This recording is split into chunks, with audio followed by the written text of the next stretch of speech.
Hello friends, I am Anup Chaudhary. Today in this video, I am going to discuss Lenz law as a consequence of energy conservation, along with it transformer.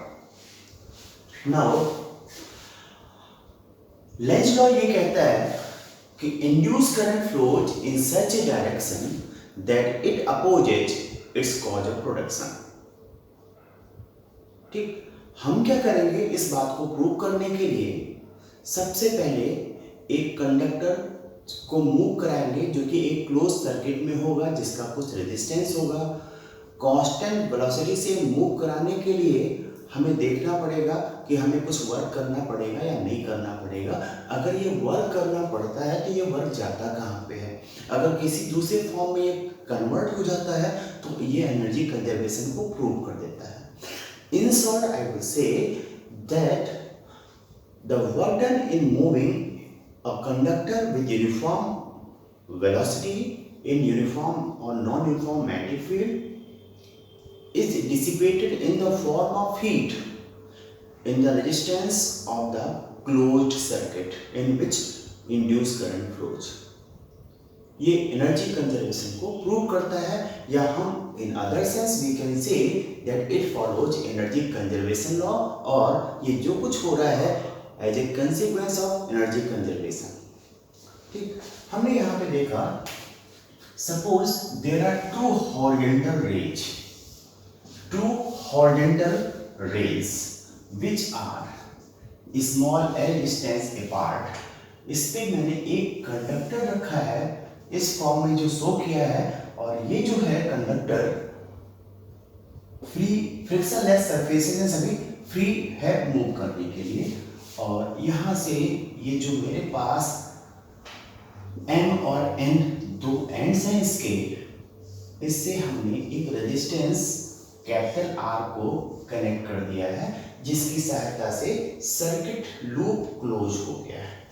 इस conductor को और जो rails हैं और connective wire हैं उनको resistance less suppose किया है। हमने क्या किया, यहाँ पर एक मैग्नेटिक फील्ड एग्जिस्ट करती है which is in inward direction as shown in the diagram. Suppose the strength of magnetic field is capital B। Now a B velocity is given to the conductor। ये B velocity uniform है, या इसको uniform रखने के लिए हमें कुछ work करना पड़ेगा। तो यहाँ हम सबसे पहले देखेंगे induced EMF in the conductor is equal to BLV। ये जो कंडक्टर मूव कर रहा है V स्पीड से, इसमें जो इंड्यूस ईएमएफ है वो BLV के बराबर है। ठीक, और जो इंड्यूस ईएमएफ की पोलैरिटी है प्लस माइनस इस प्रकार से है, this and is positive, this and is negative. ये जो हमारे पास कंडक्टर है ये एक सेल की तरह बिहेव करेगा। इस कंडक्टर के मोशन की वजह से जो मैग्नेटिक फ्लक्स है इस लूप के साथ, जो लिंक्ड मैग्नेटिक फ्लक्स है वो समय के साथ बदल रहा है। इस वजह से इस ये कंडक्टर का टोटल लेंथ एक सेल की तरह बिहेव करेगा। ज्यादा प्रिसाइजली कहें तो हम ये कहेंगे कि इस कंडक्टर को हम इनफाइनाइट मैनी स्मॉल पार्ट्स में डिवाइड कर सकते हैं और हर एक पार्ट एक टिनी सेल की तरह बिहेव करेगा, और ये सभी टिनी सेल सीरीज में कनेक्टेड होंगे। ठीक, जिनकी पोलैरिटी ये होगी। हमें पता है कि सेल में करंट नेगेटिव टर्मिनल से पॉजिटिव टर्मिनल की तरफ फ्लो करता है। वैसे भी लेंज रूल को अगर हम अप्लाई करें तो हम क्या करेंगे, ये मोशन की डायरेक्शन है, this is the direction of motion, thumb, this is the direction of field, then thumb middle finger indicates direction of flowing current। direction of motion thumb इधर है, field इंडेक्स फिंगर अंदर की तरफ, तो current ऊपर की तरफ फ्लो करेगा। ठीक, यहाँ पे therefore induced current, हमने क्या कहा, induced current कितना फ्लो करेगा, induced current then it is equal to I is equal to E by R is equal to BLV by R। This is equation number 2। Magnetic force acting on conductor due to this induced current जो induce current flow कर रही है, इसकी वजह से हम कह सकते हैं कि ये करंट का एक कंडक्टर है जो यूनिफॉर्म मैग्नेटिक फील्ड में रखा हुआ है। इस पे कितना फोर्स वर्क कर रहा है, तो मैग्नेटिक फोर्स को Fm से अगर शो करें तो this is ILB sin 90। sin 90 कैसे, करंट ऐसा इस डायरेक्शन में फ्लो कर रहा है और मैग्नेटिक फील्ड अंदर की तरफ है, मींस करंट इस डायरेक्शन में इंडेक्स में करंट और मैग्नेटिक फील्ड इधर फ्लो कर रहा है। ठीक, दोनों के बीच का जो एंगल होगा 90 डिग्री होगा, ILB। जैसे इक्वेशन नंबर 3, इस मैग्नेटिक फोर्स की डायरेक्शन क्या होगी, अगर हम लेफ्ट हैंड रूल से अप्लाई करें, करंट की डायरेक्शन थंब है, मिडिल फिंगर इंडेक्स फिंगर से फील्ड की डायरेक्शन, तो थंब जो है फोर्स मैग्नेटिक फोर्स की डायरेक्शन लेफ्ट हैंड रूल को हम यूज करेंगे। तो यहां पर मैग्नेटिक फोर्स इस कंडक्टर पे इस डायरेक्शन में वर्क करता है। ठीक, क्योंकि ये मैग्नेटिक फोर्स जो होता है वेलोसिटी के अपोजिट डायरेक्शन में वर्क करता है, तो ये कंडक्टर के मोशन को रिटार्ड करने का प्रयास करेगा, डिक्रीज करने का प्रयास करेगा। कंडक्टर के मोशन को यूनिफॉर्म बनाए रखने के लिए हमें इस पर एक एक्सटर्नल फोर्स इस डायरेक्शन में अप्लाई करना पड़ेगा। ठीक, तो हम यहां लिखेंगे the external force which must be applied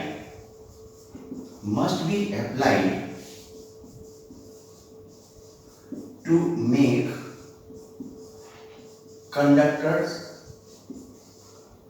motion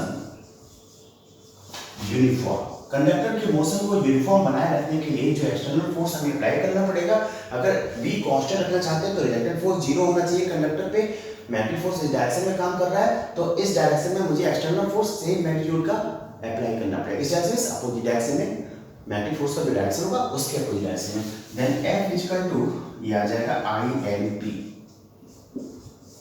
ठीक, the work done by F in time small t। T time की हम बात करें तो टी टाइम में ये कंडक्टर vt डिस्टेंस कवर कर चुका होगा, फोर्स की डायरेक्शन और यही डायरेक्शन डिस्प्लेसमेंट की भी होगी, दोनों के बीच का एंगल 0 होगा। Then work done I will say equal to Fs cos 0 equal to ILB into Vt। I की वैल्यू रखें BLV by R into LB VT B square L square V square by R into T। This is equation number 5। तो इसकी motion को uniform बनाए रखने के लिए मुझे capital F force magnetic force के अपोजिट डायरेक्शन में लगाना पड़ता है, जिससे कि इस पर रिजल्टेंट फोर्स 0 हो जाए। जब रिजल्टेंट फोर्स 0 हो जाएगा तो इसका मोशन कांस्टेंट हो जाएगा।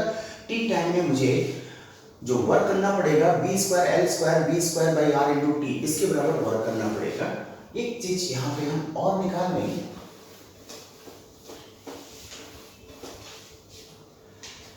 Heat produced in R resistance में ड्यूरिंग टाइम t।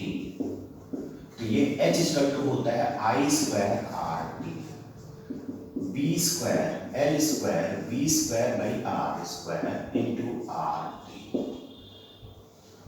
देन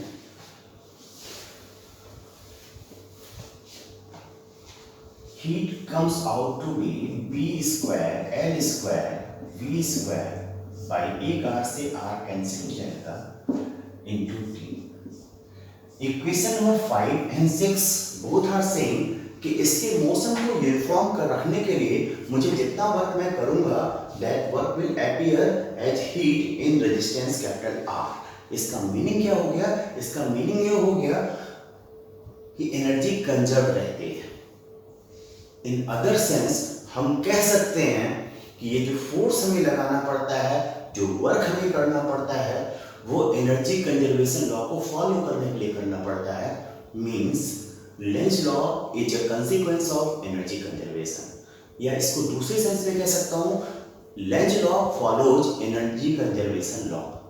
ठीक, इतना ही हमें प्रूव करना होता है। अब इसमें कुछ बातें मैं आपको और बता देता हूँ इस चैप्टर से संबंधित रिलेटेड जो न्यूमेरिकल प्रॉब्लम्स और कंसेप्चुअल क्वेश्चंस हैं। ठीक, आगे चैप्टर के कंप्लीट होने पे हम न्यूमेरिकल और कंसेप्चुअल प्रॉब्लम्स के वीडियोस में इसको एक्सप्लेन करेंगे, या न्यूमेरिकल प्रॉब्लम्स और कंसेप्चुअल प्रॉब्लम को लेंगे वहाँ पे। यहाँ पे हम ये समझें, क्वेश्चन आता है ये फोर्स हम अगर नहीं लगाते तो केवल मैग्नेटिक फोर्स काम करता, कहीं ना कहीं पे जाकर के ये रुक जाता। ठीक, और रुक जाता कितने डिस्टेंस चलता वो हमें निकालना होता है। फिर हमें ये खोजना होता है कि एक पर्टिकुलर टाइम टी पर इसकी वेलोसिटी क्या होगी। ये सारे काम हमें वर्कआउट करने पड़ते हैं। हमें वहाँ पे कुछ डिफरेंशिएशन और इंटीग्रेशन का यूज करना पड़ता है, वो प्रॉब्लम उसके साथ लेंगे। लेकिन right now transformer, what is transformer? लिख लें से, transformer is a static, it is a static electromagnetic device which converts voltage and current levels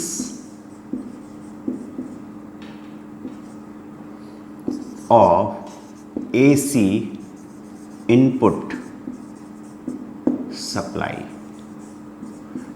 ये करंट और वोल्टेज लेवल को कन्वर्ट करता है। इस बात को ध्यान रखें, अगर ये वोल्टेज लेवल को इंक्रीज कर देगा तो at the same time current को डिक्रीज कर देगा, या वोल्टेज को अगर डिक्रीज कर देगा तो करंट को इंक्रीज कर देगा। कैसे होता है ये चीज़ हम देखते हैं इस चैप्टर में, इस पर्टिकुलर टॉपिक में। ठीक, ये दोनों काम एक साथ करता है। अगर वोल्टेज को इंक्रीज करेगा तो करंट को डिक्रीज करेगा, करंट वोल्टेज को इंक्रीज करेगा, करंट को डिक्रीज कर रहा है, वोल्टेज को डिक्रीज कर रहा है तो करंट को इंक्रीज करेगा। ठीक, इसका जो प्रिंसिपल है, it is based upon mutual electromagnetic induction.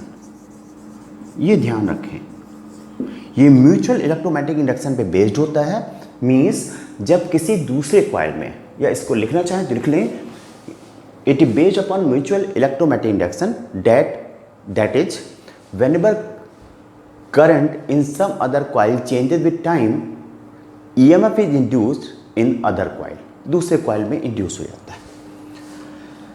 ठीक, now construction,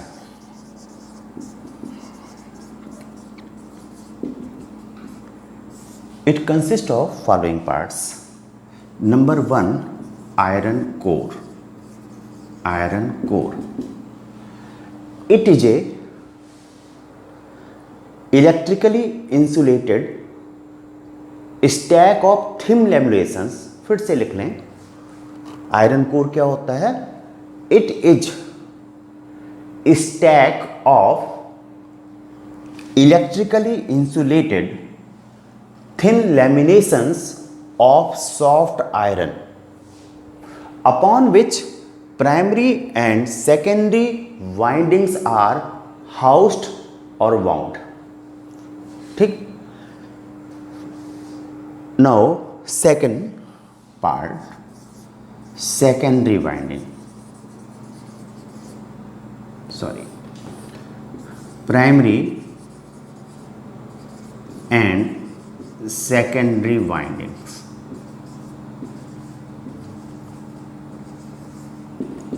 ठीक है, प्राइमरी एंड सेकेंडरी वाइंडिंग, ये जो हमारे पास वाइंडिंग्स होती हैं, इस बात को समझ लें कि it is electrically insulated coil wound over limb of, wound over limb, LIMB, limb of soft iron core. ठीक, तो ये मेरे पास इसको this is called limb, LIMB, limb.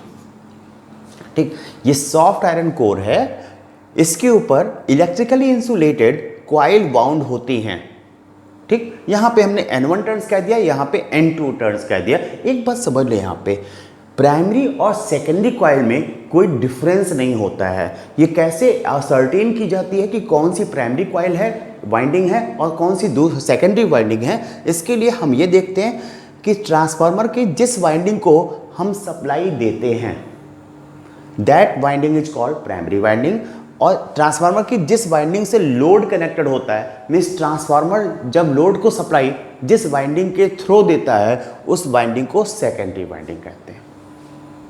ठीक, now working and theory. Working and theory.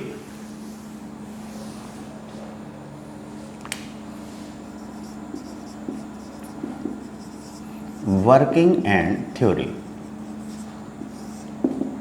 आप इसमें लिखेंगे आप वर्किंग एंड थ्योरी में, the alternating current in primary winding produces alternating magnetic flux. This alternating magnetic flux is linked to secondary winding through soft iron core. As the flux linked to secondary winding changes with time, EMF is induced in it. And if secondary winding is closed through load, induced current flows through load. यहाँ पे एक बात और समझने की है कि यहाँ पर E2 जो है इंड्यूस EMF है सेकेंडरी वाइंडिंग में, क्योंकि फ्लक्स उसमें चेंज हो रहा है म्यूचुअल इंडक्शन की वजह से। E1 यहां पर प्राइमरी वाइंडिंग में इंड्यूस EMF है सेल्फ इंडक्शन की वजह से। ठीक, हम जो है प्राइमरी और सेकेंडरी वाइंडिंग के जो इंड्यूस EMF है उसको रिलेट करते हैं, ना कि जो AC supply current flow primary winding में करा रहा था उसको करते हैं। अगर हम यहाँ पे लॉस लेस ट्रांसफार्मर को मान लें, जीरो लॉस का ट्रांसफार्मर ले लें, तो उस केस में ये E1 इसके E के बराबर हो जाता है। ठीक, तो हमने कहा ठीक, थ्योरी में हम समझ लें इसमें, late N1 and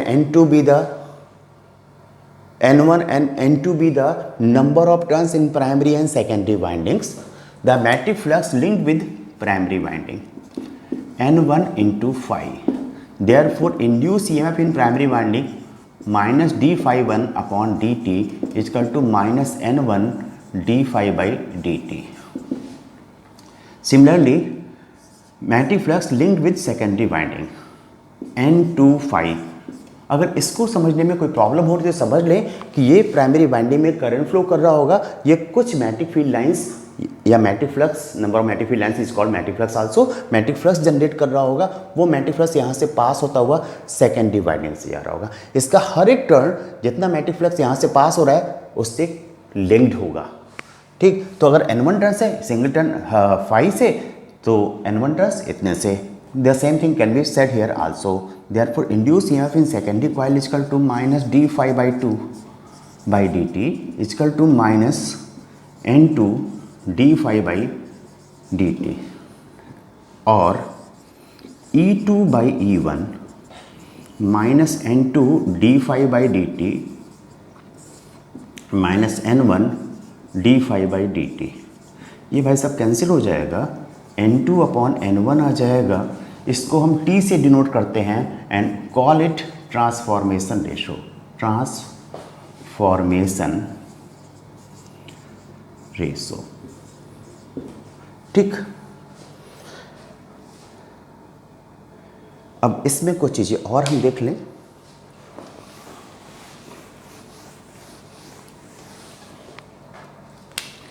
If N2 greater than N1, it means that T is greater than 1. N2 बड़ा है N1 से, तो T भी 1 से बड़ा होगा।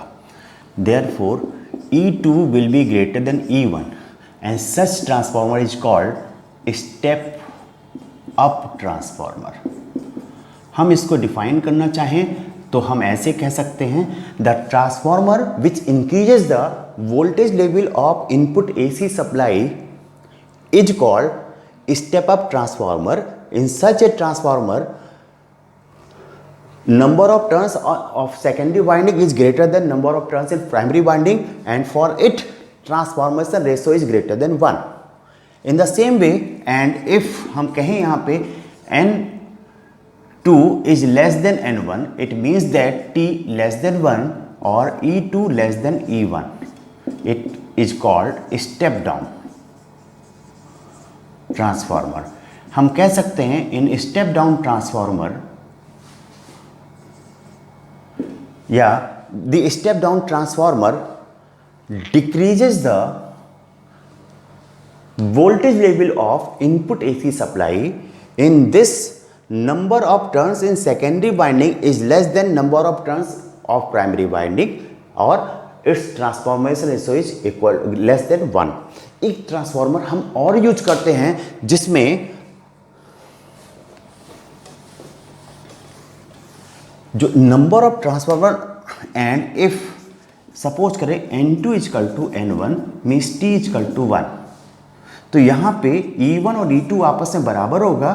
ऐसे ट्रांसफार्मर को हम यूज करते हैं सर्किट के दो पार्ट। एक ही सर्किट में दो पार्ट होते हैं, जहाँ एक में हीट या टेम्परेचर ज़्यादा होता है, हीट ज़्यादा प्रोड्यूस होती है, दूसरे में टेम्परेचर कम रखना होता है। मीन्स जहाँ पर दो पार्ट ऑफ सर्किट को हीट के फॉर्म में एक दूसरे से सेपरेट रखना होता है, तो उन दोनों पार्ट को सेपरेट रखने के लिए हम एक ऐसा ट्रांसफॉर्मेशन यूज करते हैं जिसका ट्रांसफॉर्मेशन रेशो 1 होता है। Number of secondary and primary windings are same, ठीक, जो वोल्टेज या करंट लेवल को चेंज नहीं करता है, लेकिन किसी सर्किट के दो पार्ट को electrically as well as thermally isolate करता है। Clear? Now relation between input and output currents. Relation between input and output.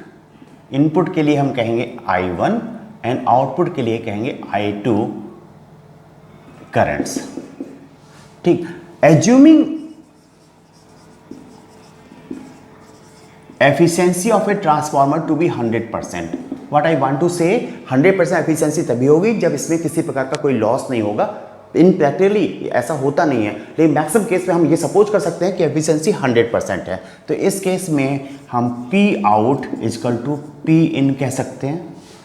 P out I2 into E2, I1 into E1 और I2 upon I1 is equal to E1 by E2। इसको हम कह सकते हैं 1 upon T transformer ratio, that is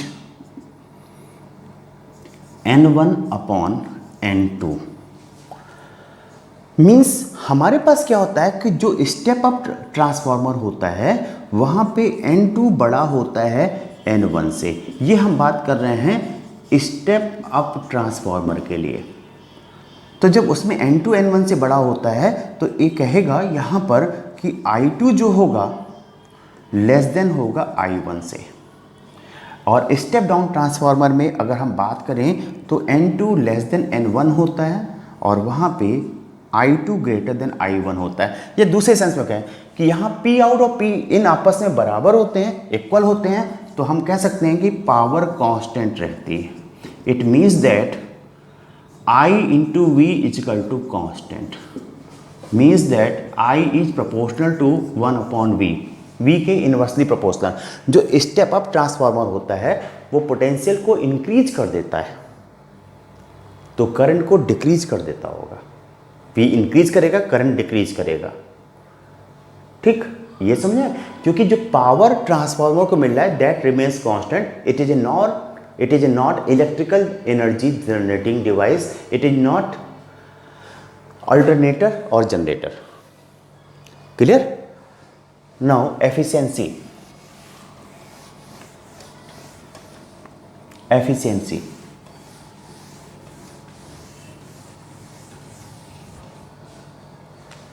Efficiency of a transformer. Efficiency. Efficiency of a transformer is defined as the ratio of output power to the input power, और percentage efficiency equal to output power upon input power into 100। ठीक, again यहाँ पे एक बात हमें ध्यान रखने की है कि अगर हम कहीं पर आइडियल ट्रांसफार्मर की बात करें, आइडियल ट्रांसफार्मर जो कि नॉर्मली ट्रांसफार्मर होता नहीं है, आइडियल ट्रांसफार्मर P2 और P1 आपस में बराबर होते हैं, एफिशिएंसी जो परसेंटेज होती है वो 100% होती है। फॉर प्रैक्टिकल ट्रांसफार्मर जो हम लोग यूज करते हैं, transformer efficiency, percentage efficiency is about 98%। जितने भी इलेक्ट्रिकल डिवाइसेज हैं उसमें सबसे अच्छी एफिशिएंसी ट्रांसफार्मर की होती है, लगभग 2% लॉस होता है। ये देखते हैं लॉस कहाँ कहाँ और किस फॉर्म में होता है। Now losses in a transformer, losses in a transformer.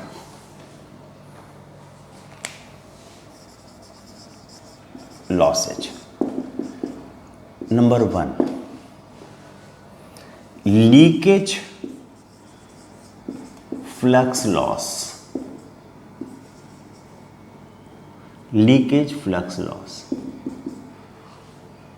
अब ऐसा होता है कि जब हम प्राइमरी वाइंडिंग को एसी सप्लाई देते हैं, ये कुछ मैग्नेटिक फ्लक्स जनरेट करता है। ये जो मैग्नेटिक फ्लक्स जनरेट करता है, हमारी रिक्वायरमेंट ये होती है कि जितना भी फ्लक्स ये जनरेट करे वो इस आयरन कोर के थ्रू पास होता हुआ सेकेंडरी वाइंडिंग से लिंक हो। ठीक ऐसा ही होता है मेजॉरिटी ऑफ केसेस में, but in minority cases some of the flux leaks out in air. कुछ फ्लक्स एयर में लीक आउट कर जाता है। ये फ्लक्स जो एयर में लीक आउट हो जाता है, प्राइमरी वाइंडिंग जिसको प्रोड्यूस करता है, वो सेकेंडरी वाइंडिंग से लिंक नहीं होता है, और this constitute leakage flux loss और पावर लॉस। तो इसको हम ऐसे लिख सकते हैं, sum of the magnetic flux, sum of the magnetic flux produced by primary winding leaks out in air and is not linked to secondary winding. It constitute an electrical power loss known as leakage flux loss. Now second,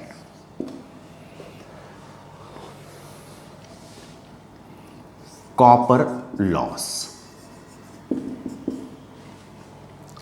भाई पहले जो हुआ करता था, या अभी भी जो बहुत अच्छे रेटिंग के ट्रांसफार्मर पाए जाते हैं, इसमें जो प्राइमरी और सेकेंडरी वाइंडिंग होती है ये कॉपर एलिमेंट की बनाई जाती है, क्योंकि ये कॉस्टली होती है और थोड़ा चोरी की समस्या भी हमारे कंट्री में होती है, बाहर चोरी हो जाता है इसका, तो इसलिए अब हम इसको एल्यूमिनियम का बनाने लगे। ठीक, लेकिन पहले क्योंकि कॉपर का बनता था तो इसमें जो लॉस होता था हीट के फॉर्म में, भाई इसमें करंट फ्लो करती थी, इसका कुछ रेजिस्टेंस होता था, तो I²RT कुछ हीट के फॉर्म में लॉस होता होगा, उसी को हम कॉपर लॉस कहते हैं। तो हम यहाँ पे लिखेंगे the electrical power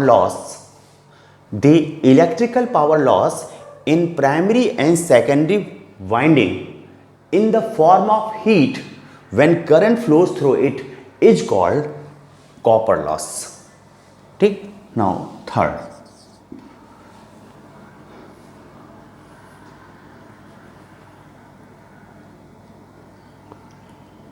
AD current loss, eddy current और कोर लॉस। इसमें आप लिखेंगे जब हमारे पास इलेक्ट्रिक करंट फ्लो करते, जब मैग्नेटिक फ्लक्स फ्लो करता है, कहाँ से? आयरन कोर से, आयरन कोर से फ्लो करता है। ठीक, वो समय के साथ अल्टरनेटिंग होता है, टाइम के साथ चेंज करता है, तो आयरन कोर के अंदर भी ईएमएफ प्रोड्यूस हो जाता है। इसकी वजह से वहाँ पे सर्कुलर या एडी करंट, सर्कुलर करंट को एडी करंट कहते हैं, सर्कुलर करंट फ्लो करती है। ठीक, इस सर्कुलर करंट जिसका मैग्नीट्यूड सर्कल के रेडियस के इंक्रीज करने के साथ साथ डिक्रीज करता है, इस एडी करंट की वजह से जो आयरन कोर में लॉस होता है उसे हम एडी करंट और कोर लॉस कहते हैं। तो इसको हम डिफाइन करें तो हम लिख लेंगे, इसको मैं लिख दे रहा हूं, the energy loss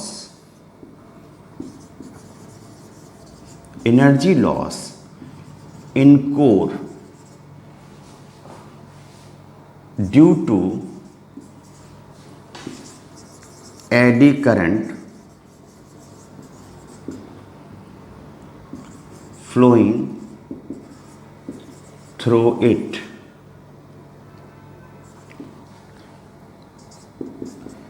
is called the energy loss in core due to eddy current flowing through it in the form of heat is called eddy current or core loss. To reduce this core loss,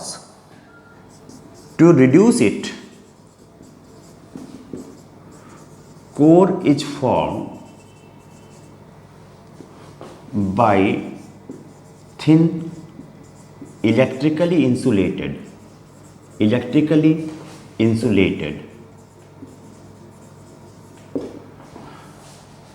laminations of soft iron stack over each other. ये जो thin लैमिनेशंस of soft iron होता है, thinness की वजह से, पतला होने की वजह से इसका एरिया बहुत कम हो जाता है, क्रॉस सेक्शन एरिया बहुत कम हो जाता है, और क्रॉस सेक्शन एरिया कम होने की वजह से रेजिस्टेंस बहुत ज़्यादा हो जाता है, जिसकी वजह से इंड्यूस करंट का मैग्नीट्यूड कम हो जाता है and it results in decrease in eddy current और कोर लॉस. नेक्स्ट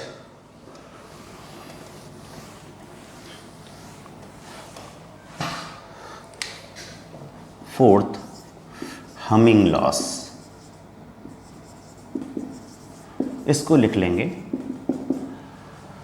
आप जब ट्रांसफार्मर के पास से गुजरते हैं, पास होते हैं, तो उसमें हमिंग साउंड आ रही होती है जब वो वर्क कर रहा होता है, हम की फॉर्म में आ रही होती है जब वो वर्क कर रहा होता है.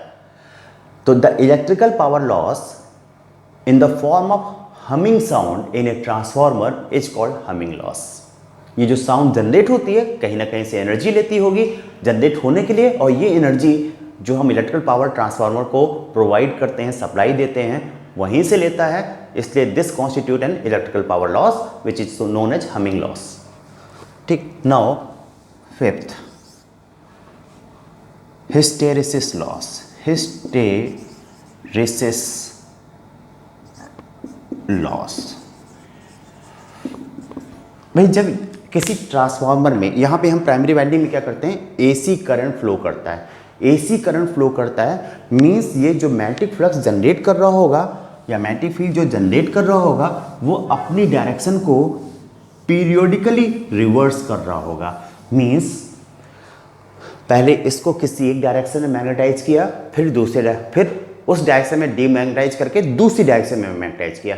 पहले इस डायरेक्शन में, ऐसे देख लें, मैग्नेटिक फ्लक्स पहले इसको इस डायरेक्शन में मैग्नेटाइज करता है, फिर कुछ देर बाद इस डायरेक्शन में मैग्नेटाइज करता है. ठीक.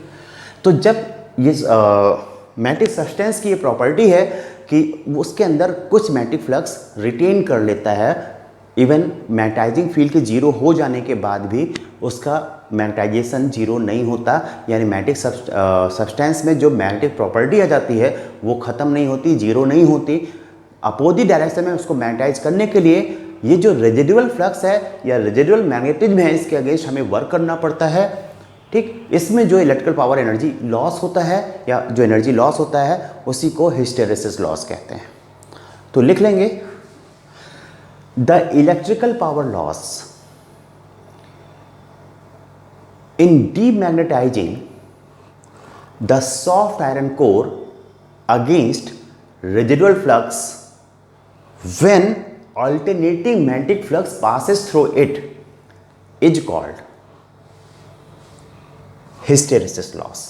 हमने मैटिक सब्सटेंस में देखा था कि जब हम हिस्टेरेसिस लूप को प्रोड्यूस कर this is the magnetizing field, magnetic intensity, और this is the magnetization, capital M। तो यहाँ पे ये कुछ इस प्रकार से पहले सीधे जा रहा था, इस प्रकार से एक लूप फॉर्म कर रहा था। ठीक, हिस्टेरेसिस लूप की स्टडी के लिए जो मेरा वीडियो है मैटिक सब्सटेंस का, उसको देखिए। ठीक, तो यहाँ पे इसको हमने कहा था रेजिडुअल फ्लक्स, रेजिडुअल फ्लक्स।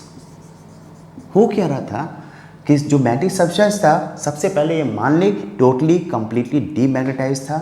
हमने मैग्नेटाइजिंग फील्ड अप्लाई किया और उसका जैसे जैसे मैग्नेटाइजिंग फील्ड को इंक्रीज करते गए वैसे वैसे उसका मैग्नेटाइजेशन बढ़ता गया। एक टाइम आया जब मैग्नेटाइजेशन मैक्सिमम हो गया, मीन्स उसके आगे मैग्नेटाइजिंग फील्ड को इंक्रीज करने पर सब्सटेंस का जो मैग्नेटिक प्रॉपर्टी प्रोड्यूस होती है उसमें कोई इंक्रीमेंट नहीं आता। हम कहते हैं कि सब्सटेंस सैचुरेशन पे पहुंच गया। तो हमने कहा यहाँ पे सैचुरेशन पे पहुंच गया। फिर हमने एक्सटर्नल मैग्नेटिक फील्ड जिसकी सहायता से हम सब्सटेंस को मैग्नेटाइज कर रहे थे, डिक्रीज करना चालू किया। सेम पाथ को फॉलो ना करके वो किसी दूसरे पाथ को फॉलो करता है। इवन जब एक्सटर्नल मैग्नेटिक फील्ड जीरो हो जाती है तब भी सब्सटेंस के अंदर कुछ मैग्नेटिक या मैग्नेटिक फ्लक्स बाकी बचता है, उसे रेजिडुअल फ्लक्स कहते हैं। और सब्सटेंस की इस प्रॉपर्टी को रिटेंटिविटी कहते हैं, रिटेन करने की प्रॉपर्टी कहते हैं। इस बात को ध्यान रखिएगा। ठीक, अब हमने क्या किया, क्योंकि यहाँ पे अल्टरनेटिंग मैग्नेटिक फ्लक्स जनरेट हो रहा है, पहले उधर मैग्नेटाइज हो रहा है फिर अपोजिट डायरेक्शन मैग्नेटाइज हो रहा है। तो अपोजिट डायरेक्शन में जब हमने H को मैग्नेटाइजिंग फील्ड को इंक्रीज किया तो सबसे पहले जो रेजिडुअल फ्लक्स था, जो रेजिडुअल मैग्नेटिज्म था, ठीक, या residual magnetic property in the substance था, उसको डिक्रीज करके वो जीरो करेगा और फिर अपोजिट डायरेक्शन में मैग्नेटाइजेशन स्टार्ट हो जाएगा। ठीक, इसके बाद अपोजिट डायरेक्शन में जो मैग्नेटाइजिंग फील्ड थी उसको हमने डिक्रीज करते करते जीरो लिया है। इस रास्ते पे इस पाथ को फॉलो किया, ये फिर से रेजिडुअल फ्लक्स वाला केस आएगा। फिर इसको जीरो किया। ठीक, अल्टरनेटिव मैग्नेटिक फील्ड है तो ये प्रोसेस कंटिन्यूअसली अपने आप को रिपीट कर रहा होगा और हमें रेजिडुअल फ्लक्स के अगेंस्ट बार बार वर्क करना पड़ रहा होगा, जो हीट के फॉर्म में अपीयर करता है, एनर्जी लॉसेस में होता है। इसीलिए ट्रांसफार्मर में जब करंट फ्लो करती है, ट्रांसफार्मर का टेम्परेचर बढ़ जाता है। दो region, primary and secondary winding, primary and secondary winding, इसमें हीट प्रोड्यूस होता है, वो कॉपर लॉस हमने पढ़ा था। दूसरा, हमिंग साउंड प्रोड्यूस होता है, वो भी टेम्परेचर बढ़ाता है। तीसरा, एडी करंट की वजह से टेम्परेचर इंक्रीज करता है। और चौथा, हिस्टेरेसिस लॉस, ये भी हीट के फॉर्म में अपीयर करता है, इसकी वजह से भी टेम्परेचर इंक्रीज कर जाता है। ट्रांसफार्मर के टेम्परेचर को मेंटेन करने के लिए इसमें हम ट्रांसफार्मर ऑयल का यूज करते हैं। ठीक, कॉस्टली होता है, नॉर्मली 80 डिग्री सेंटीग्रेड तक टेम्परेचर मेंटेन कर सकता है, इसके बियॉन्ड नहीं जाने देता। किसी वजह से ये लीक आउट हो जाए या इसकी चोरी हो जाए, ठीक, और दोनों ही केस में, क्योंकि मार्केट बड़ा कॉस्टली बिकता है और आर्थराइटिस की प्रॉब्लम, जो घुटने का दर्द होता है, उसमें इसका यूज किया जाता है। बस प्रॉब्लम एक ही बात होती है, ये एक ही बार फायदा करता है लाइफ में। दोबारा अगर घुटने में दर्द हो जाए तो फिर कोई मेडिसिन भी वर्क नहीं करती, खतरनाक है। ठीक, हर जगह से घुटनों के दर्द की दवा नहीं खरीदते हैं, आर्थराइटिस की दवा नहीं परचेज करते हैं। ऐसे ऑयल फिर हमारे प्रॉब्लम को लाइलाज बना देते हैं। बहरहाल हमारे पास इसकी वजह से ट्रांसफार्मर की जो कैपेबिलिटी है वो डिक्रीज कर जाती है।